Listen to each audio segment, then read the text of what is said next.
क्या ये thyroid cancer genetically हो सकते हैं, या जैसे कि अभी आपने बताया है कि लाइफस्टाइल में आजकल हर जगह इलेक्ट्रोमैग्नेटिक चीज़ें अवेलेबल है, तो दोनों तरह से भी अगर हम देखें तो क्या ये जेनेटिक भी है या नहीं है, उस बारे में अभी आप कुछ बिल्कुल बताइए। इसमें बहुत सारा परसेंटेज ऐसा भी होता है जिनमें फैमिलीज़ में रन करता है। कभी हम्म। कभी फैमिलीज़ में ये अगर ब्लड रिलेशन मतलब माँ बाप, सिबलिंग्स या उनके बच्चे, आपके बच्चे, उनमें भी ये जेनेटिकली डिटरमिन्ड हो सकता है कि कैंसर थायराइड कैंसर होने का अच्छा खासा चांस रह सकता है। जी।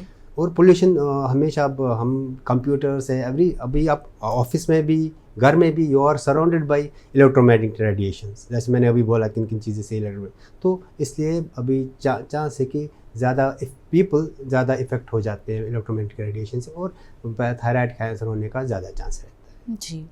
अब यहाँ पे मेन कॉजेज़ की अगर हम बात करें तो अभी जैसा आपने बताया है कि फ़ीमेल्स में ड्यू टू हार्मोनल चेंजेस हो सकते हैं।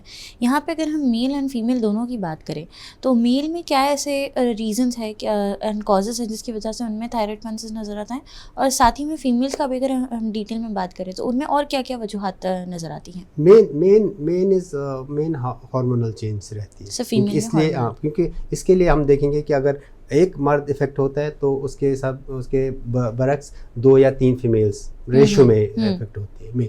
तो दूसरा, जैसे मैं बोला, रेडिएशन, अगर किसी बच्चे में कभी मानो किसी ने एक्सरे ज़्यादा किए या सीटी स्कैन ज़्यादा हो गया, या उनको किसी और वजह से एक्सपोजर देना पड़ा, रेडियोथेरेपी देनी पड़े, उसमें भी चांस है कि मेल्स में वो कारण ज़्यादा रहते हैं। जी।